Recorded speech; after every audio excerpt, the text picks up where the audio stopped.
Hello students, welcome to my YouTube channel concept mentor. आज की class में हम पॉलिनोमियल के क्वेश्चन नंबर 16 से लेकर 30 तक के क्वेश्चन को सॉल्व करेंगे। प्रीवियस वीडियो में मैंने क्वेश्चन नंबर 1 to 15 तक सॉल्व कराया था और ये सारे क्वेश्चन जो है मास्टरमाइंड एमसीक्यू जो क्वेश्चन बैंक आई है मार्केट में टर्म 1 के लिए, उन सारे ये जो सारे क्वेश्चन है उस बुक से लिया हुआ है। तो आज की क्लास में मैं आपको कुछ शॉर्ट ट्रिक्स और बेसिक कॉन्सेप्ट दोनों बताऊंगा जिससे आप ऑप्शन के थ्रू भी आंसर कर पाएंगे और आपका टाइम बहुत ही सेव होगा। तो वीडियो के एंड तक बने रहें, एक एक क्वेश्चन के कॉन्सेप्ट को आप समझें। फिर भी किसी प्रॉब्लम में अगर डाउट रहता है तो उस क्वेश्चन का नंबर देके आप हमें कमेंट में बताएं, मैं उसको जल्द से जल्द सॉल्व करने की कोशिश करूंगा। और इसके अलावा जो भी टर्म्स 1 में चैप्टर आ रहे हैं, चाहे वो पॉलिनोमियल हो, चाहे वो पेयर ऑफ लीनियर इक्वेशन हो, या ट्रिग्नोमेट्रिक हो, या रेशनल नंबर हो, इन सभी के भी वीडियो जो है प्लेलिस्ट वाइज में आपको हमारे चैनल के ऊपर मिल जाएगा। तो अगर अभी तक आपने हमारे चैनल को सब्सक्राइब नहीं किया है और हमारे वीडियो पहली बार देख रहे हैं तो प्लीज़ चैनल को जरूर सब्सक्राइब करें। नोटिफिकेशन के लिए बेल आइकन के बटन को दबाएं जिससे कि वीडियो की लेटेस्ट नोटिफिकेशन आपके पास पहुंचती रहे। तो चलिए आज का सेशन स्टार्ट करते हैं। सबसे पहला क्वेश्चन है the parabola representing a quadratic polynomial. अब देखिए यहाँ पे जो टर्म है दिया हुआ है पैराबोला, वो क्लास 10th के बच्चों के लिए बिल्कुल नया है। अब ये पैराबोला होता क्या है? तो अपन जानते हैं क्वाड्रेटिक पॉलिनोमियल जो है इस तरीके से रिप्रेजेंट किया जाता है, A x square B x plus C is equal to 0। इसमें हाईएस्ट पावर जो है या हाईएस्ट डिग्री जो है वो है 2। और जब आप इसको ग्राफ में रिप्रेजेंट करना चाहेंगे तो ग्राफ इसका कुछ इस तरीके का बनेगा। मे बी ये जो मुंह ऊपर की ओर खुला है, मे बी किसी ग्राफ में ये नीचे की ओर खुले, मे बी ये राइट हैंड साइड को खुले, और मे बी ये लेफ्ट हैंड साइड को खुले। तो ये डिपेंड करता है कंडीशन के ऊपर। तो ये जो शेप बन रहा है इसी को अपन पैराबोला बोलते हैं। इसी को क्या कहते हैं? पैराबोला। ये जो स्ट्रक्चर बना है आपको कप साइज में, ये इसको पैराबोला कहते हैं। तो देखिए यहाँ पे कहा है parabola representing a quadratic polynomial f x is equal to a x square B x plus c open downward. ये जो है नीचे की ओर खुलना चाहिए, यानी कि इसका जो फेस है वो नीचे की ओर होना चाहिए। और ये तभी पॉसिबल है जब जो एक्स स्क्वायर का कोफिशिएंट यहाँ पे जो लिखा है हमने इक्वेशन में, x square B x plus C is equal to 0, जो एक्स स्क्वायर का कोफिशिएंट ए है वो क्या होना चाहिए? Less than 0। यानी कि लेस देन के कंडीशन में ये जो इसका फेस है वो नीचे की ओर खुलेगा, और अगर ग्रेटर देन 0 है तो इसका फेस ऊपर की ओर ओपन होगा। तो यहाँ पे जो ऑप्शन है, जो ऑप्शन ए है, इसका राइट आंसर होगा। यानी कि क्वेश्चन नंबर 16 का राइट आंसर ऑप्शन ए, यानी कि ए लेस देन 0 इसका करेक्ट आंसर है। बढ़ते हैं नेक्स्ट क्वेश्चन की तरफ।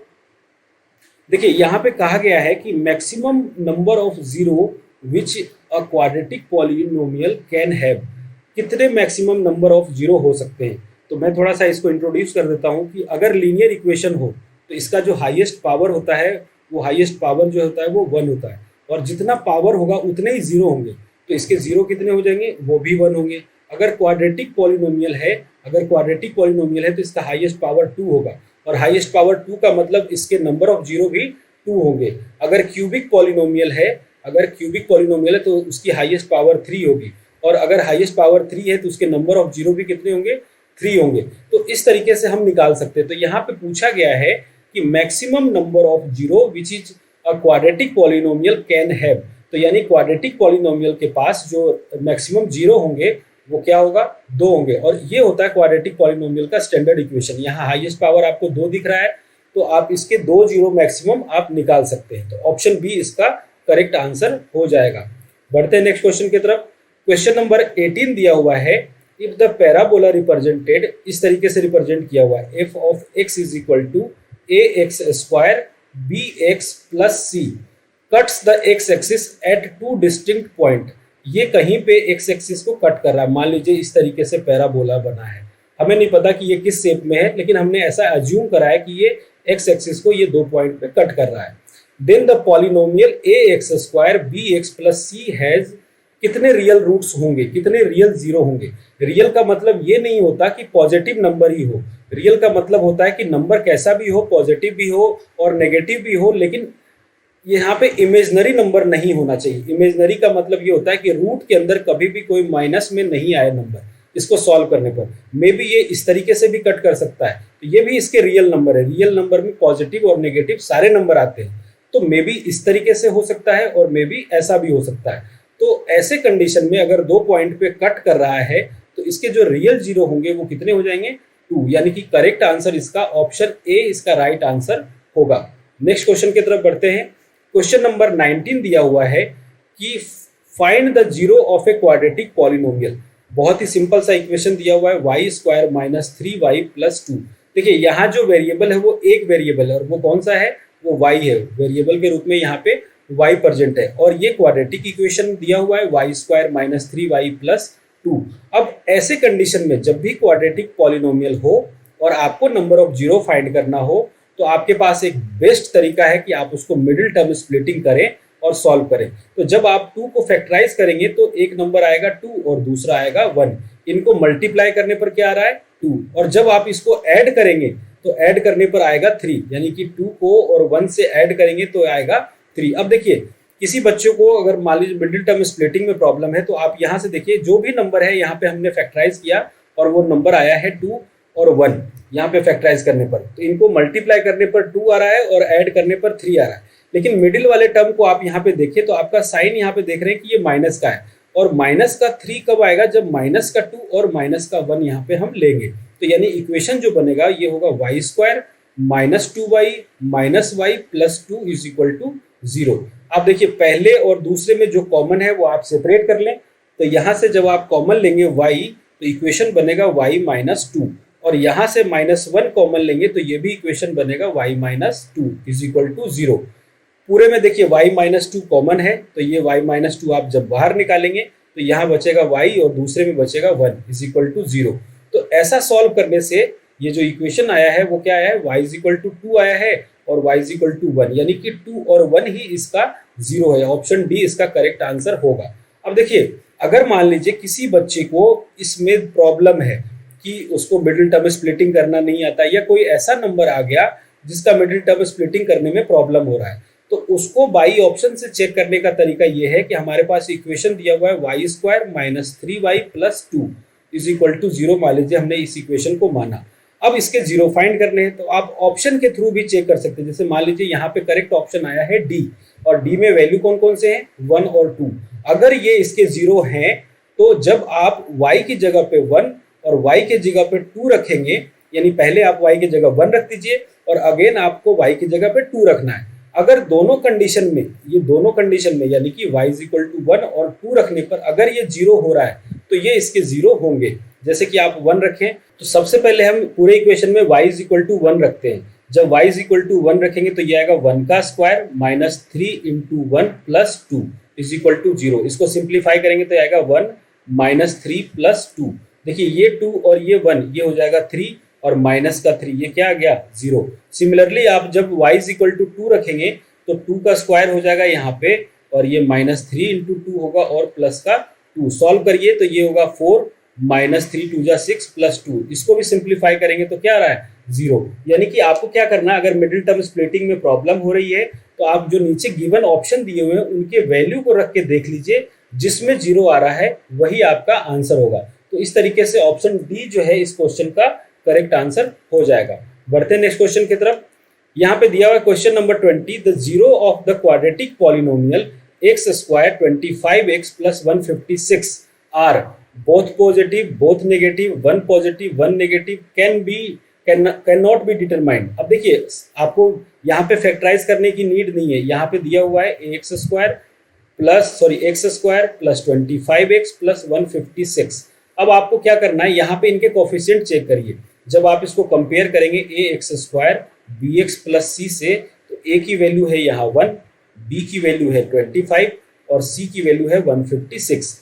जब आपको क्वेश्चन में a greater than 0, b greater than 0 और c ग्रेटर देन 0 अगर मिल जाता है, यानी a का कोफिशिएंट देखिए यहाँ जो 1 है वो भी 0 से बड़ा है, b का कोफिशिएंट x का कोफिशिएंट जो मतलब एक्स स्क्वायर का कोफिशिएंट 1 जो था वो भी a से यानी a जो की वैल्यू थी वो भी ग्रेटर देन 0 है, x का कोफिशिएंट जो b है वो है 25 वो भी ग्रेटर देन 0 है और c भी ग्रेटर देन 0 है। अगर ये तीनों चीजें ग्रेटर देन 0 हो तो इनके जो 2 जीरो होंगे, जो पॉसिबल 2 जीरो होंगे वो क्या होंगे, नेगेटिव होंगे। वो पॉजिटिव कभी भी पॉसिबल नहीं होगा, तो नेगेटिव होंगे, यानी कि ऑप्शन बी यहाँ पे इसका राइट आंसर हो जाएगा।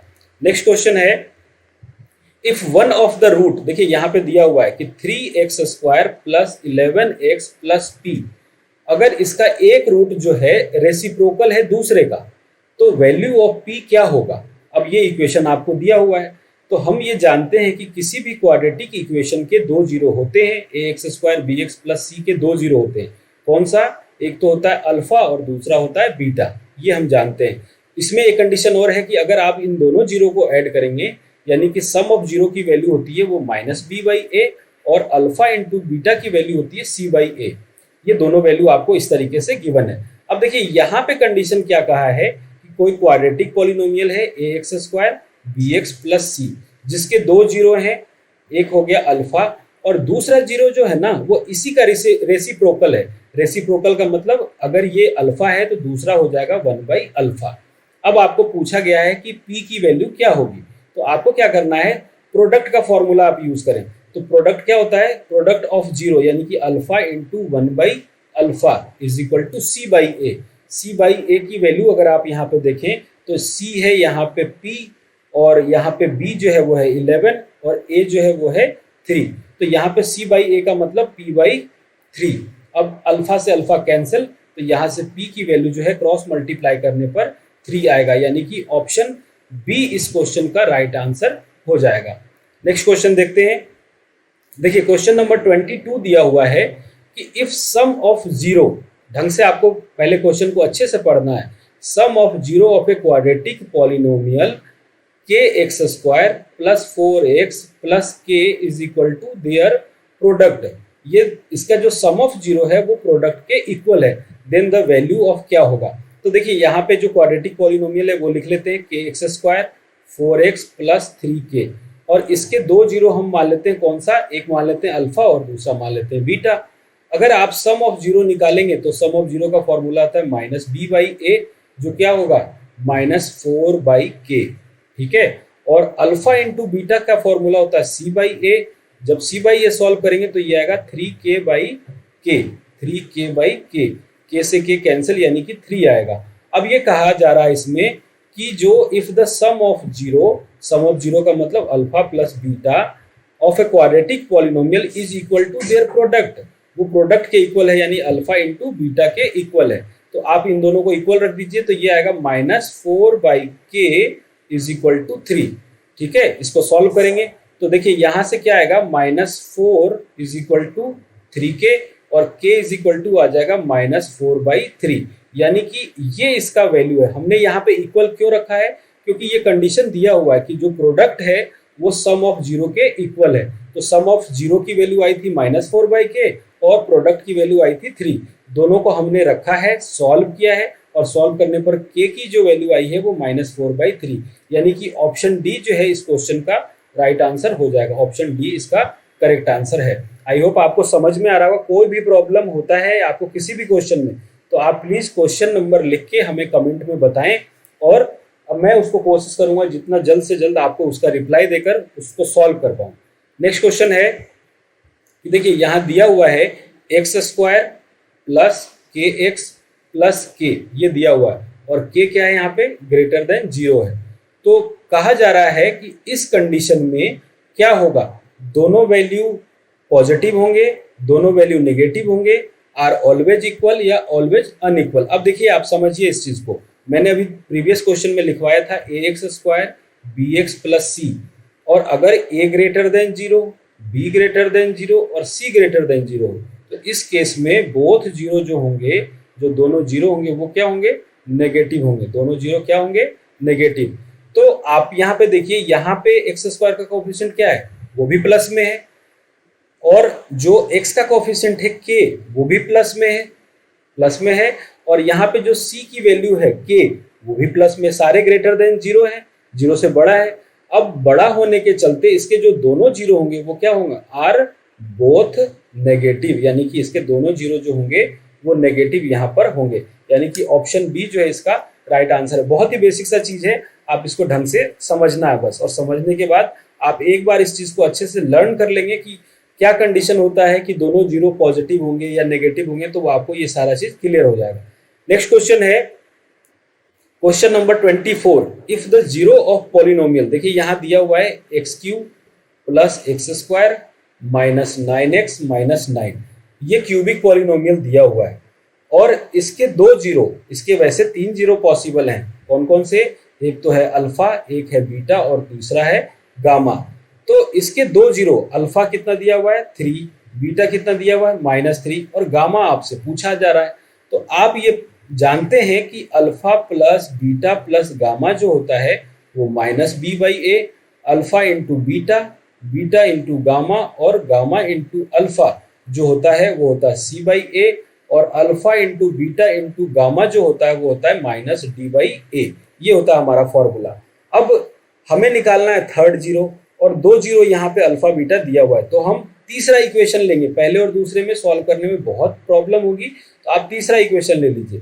तीसरा लेंगे या मे भी आप पहला भी ले सकते हैं क्योंकि अल्फा और बीटा दोनों गिवन है, तो आप दोनों में से कोई सा भी ले लीजिए, आंसर में कोई चेंजेस नहीं आएगा। तो मान लीजिए अल्फा इंटू बीटा, अल्फा की वैल्यू 3, बीटा की value -3 into gamma is equal to d/a। अगर आप इसको कंपेयर करते हैं ax³ bx² cx plus d से, तो d की वैल्यू आपको यहाँ पर -9 दिख रहा है। तो यहाँ पे माइनस साइन पहले से गिवन है फॉर्मूले में और d की वैल्यू -9 है। d की वैल्यू क्या है यहाँ पे -9। मैं इसको इरेज करके साफ से लिख देता हूँ। देखिए यहाँ पे है -9 अपॉन a की वैल्यू क्या है, यहाँ पे a की वैल्यू है 1। तो इसको सॉल्व करेंगे तो ये आ जाएगा -9y is equal to -9। Minus से माइनस कैंसिल और 9 से 9 कैंसिल, तो y की वैल्यू कितनी आ गई 1। y कह लें या इसको गामा कह लीजिए, तो यानी कि गामा की वैल्यू यानी कि थर्ड जीरो की जो वैल्यू है वो 1 होगी, यानी ऑप्शन बी इसका राइट आंसर हो जाएगा। नेक्स्ट क्वेश्चन है, देखिए यहाँ दिया हुआ है alpha beta gamma are the zero of polynomial such that, कोई इक्वेशन दिया हुआ है। क्या दिया हुआ है? Alpha plus beta plus gamma is equal to 3, alpha beta beta gamma और gamma alpha is equal to दिया हुआ है -10 और alpha into beta into gamma दिया हुआ है 24। तो पूछा जा रहा है कि पॉलिनोमियल क्या होगा, उस क्यूबिक पॉलिनोमियल की वैल्यू क्या है। तो देखिए इसका फॉर्मूला होता है क्यूबिक पॉलिनोमियल निकालने का, क्यूबिक पॉलिनोमियल फाइंड करने का फॉर्मूला होता है, क्या होता है, और कंडीशन क्या होगी कि ये तीनों चीजें गिवन हो। अगर ये तीनों चीजें गिवन हो तो आप क्यूबिक पॉलिनोमियल का फॉर्मूला लिखेंगे x³ minus alpha plus beta plus gamma into x² plus alpha beta beta gamma और गामा अल्फा इंटू x और प्लस, यहाँ पे प्लस आ गया, अब minus alpha into beta into gamma is equal to 0। एक बार माइनस और एक बार प्लस, एक बार माइनस और एक बार प्लस आपको यहाँ पे इस तरीके से यूज करना है। तो देखिए यहाँ हो जाएगा x³ minus alpha plus beta plus gamma की वैल्यू दी हुई है 3, तो ये हो जाएगा 3x²। Alpha into beta beta into gamma और गामा इंटू अल्फा की वैल्यू दी हुई है -10, तो ये हो जाएगा -10 इंटू x और alpha into beta into gamma की वैल्यू दिया हुआ है यहाँ पे 24, तो -24 इज इक्वल टू 0। एक माइनस एक प्लस, एक माइनस एक प्लस, इस तरीके से चलेगा। तो इक्वेशन जो आ गया वो आ गया x³ minus 3x² minus 10x और -24, यानी कि ये जो कंडीशन होगी वो क्या हो जाएगा, यहाँ पे जो गिवन है उसके अकॉर्डिंग ये हमारा आंसर हो जाएगा, यानी कि ऑप्शन बी इस क्वेश्चन का राइट आंसर है। बढ़ते हैं नेक्स्ट क्वेश्चन की तरफ। देखिए क्वेश्चन नंबर 26 दिया हुआ है कि अल्फा बीटा आर 0, ये दिया हुआ है 2x² प्लस 8x माइनस 8। ये दो यहाँ पे दिए हुए अल्फा बीटा इसके 0 हैं, एक हुआ अल्फा और दूसरा बीटा, और यहाँ पे कंडीशन दिया हुआ है। तो सबसे पहले आप अल्फा प्लस बीटा निकालें। अल्फा प्लस बीटा निकालेंगे तो उसका फॉर्मूला होता है -b/a और b की वैल्यू जो है वो यहाँ पे है 8 और a की वैल्यू जो है वो यहाँ पे है 2। तो -b/8 करेंगे तो -8/2 आएगा, सॉल्व करने पर -4 आएगा। और अल्फा इंटू बीटा का फॉर्मूला होता है c/a, c की वैल्यू है -8/2। इसको भी सिंप्लीफाई करेंगे तो ये दोनों इक्वल आ रहा है। तो यहाँ पे कंडीशन जो है कि अल्फा इंटू बीटा जो है वो किसके इक्वल है, अल्फा इंटू बीटा के, यानी क्योंकि दोनों की वैल्यू -4 और -4 आ रहा है। तो इस तरीके से ऑप्शन ए जो है इस क्वेश्चन का राइट आंसर हो जाएगा। तो आई होप स्टूडेंट आपको सारी चीज़ें जो है ये बहुत ही बेसिक है, आपको समझ में आ रहा होगा। वीडियो को जरूर लाइक करें और इसको शेयर करें और हमारे चैनल को प्लीज सपोर्ट करें। नेक्स्ट क्वेश्चन की तरफ बढ़ते हैं। क्वेश्चन नंबर 27 दिया हुआ है कि the zero of the polynomial, यहाँ पे दिया हुआ है x Q minus 3x² plus x plus 1। इसके जीरो दिए हुए हैं कौन कौन से? अल्फा दिया हुआ है a/r, बीटा दिया हुआ है a, और गामा दिया हुआ है AR। तो आपसे पूछा जा रहा है कि a की वैल्यू क्या होगी, यहाँ पे a की वैल्यू क्या होगी। तो देखिए आपको फॉर्मूला पता है कि प्रोडक्ट ऑफ जीरोस जो होता है वो होता है -d/a, और d कैसे निकालेंगे? तो इसको कंपेयर कर दीजिए ax³ bx² और cx प्लस d से। जब आप कंपेयर करेंगे तो d की वैल्यू आपको 1 दिखेगी, क्योंकि ये जो है x³ आपको इससे कंपेयर करना है, तो यहाँ पे a की वैल्यू 1 है। bx² को -3x² से कंपेयर करेंगे तो b की वैल्यू -3 है।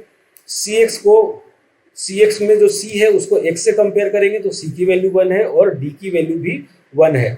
अब तीनों जीरो आपको यहाँ पे गिवन है, पहला, दूसरा और तीसरा, इन तीनों को मल्टीप्लाई कीजिए तो ये आएगा a/r इंटू a और AR, और माइनस का साइन पहले से है, d की वैल्यू है 1 और यहाँ पे भी 1। सॉल्व करेंगे तो देखिए ये r से ये r कैंसिल होगा, तो यहाँ से AQ की वैल्यू आ गई -1। AQ की वैल्यू -1 है, इसका मतलब कि यहाँ पे जो a की वैल्यू होगी, जो यहाँ से हम फाइंड करेंगे, वो हमारा a का जो वैल्यू आएगा वो क्या आ जाएगा? a की वैल्यू हो जाएगी -1।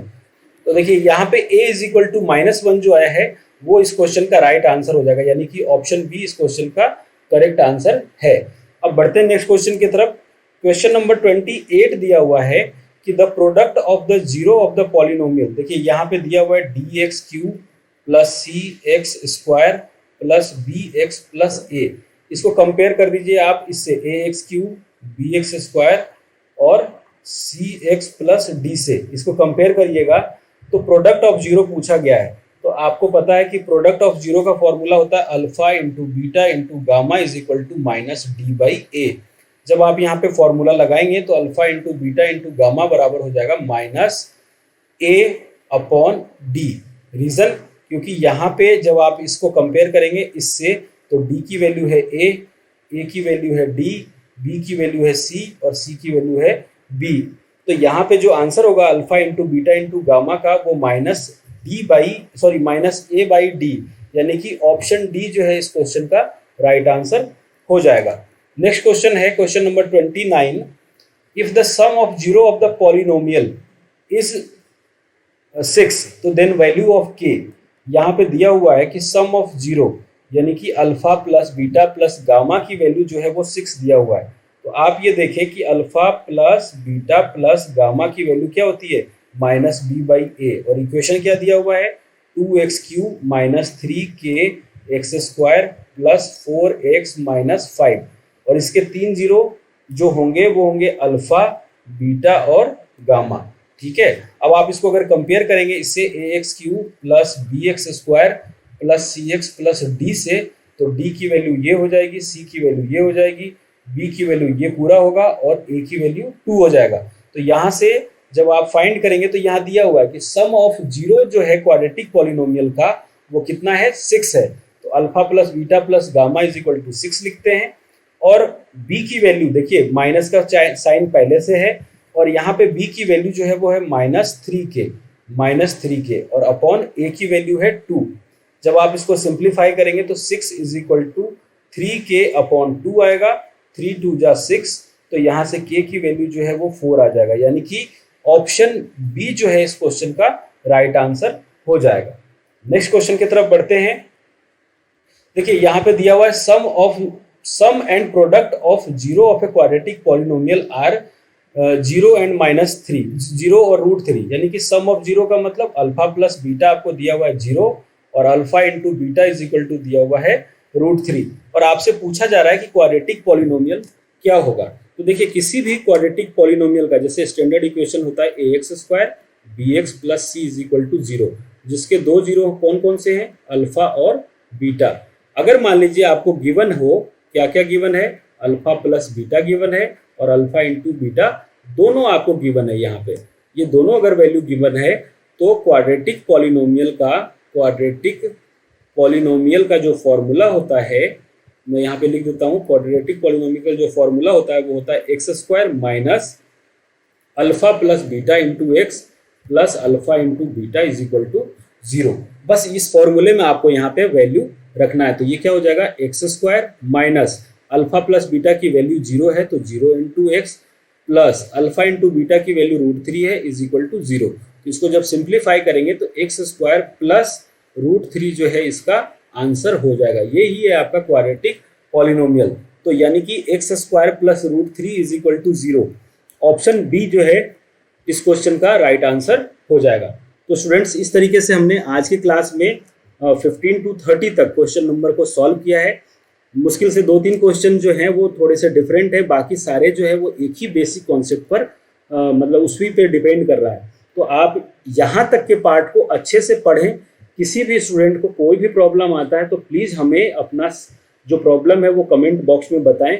मैं उसको कोशिश करूँगा कि इसको जल्द से जल्द सॉल्व करूँ।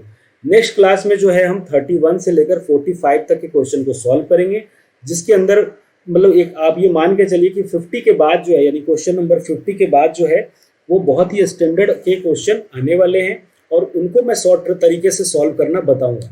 तो अभी तक अगर आप हमारे चैनल पे नए हैं और सब्सक्राइब नहीं किया है तो प्लीज़ चैनल को जरूर सब्सक्राइब कर लें और नोटिफिकेशन के बेल आइकन के बटन को दबाएं, जिससे कि आपको वीडियो की लेटेस्ट नोटिफिकेशन मिलती रहे।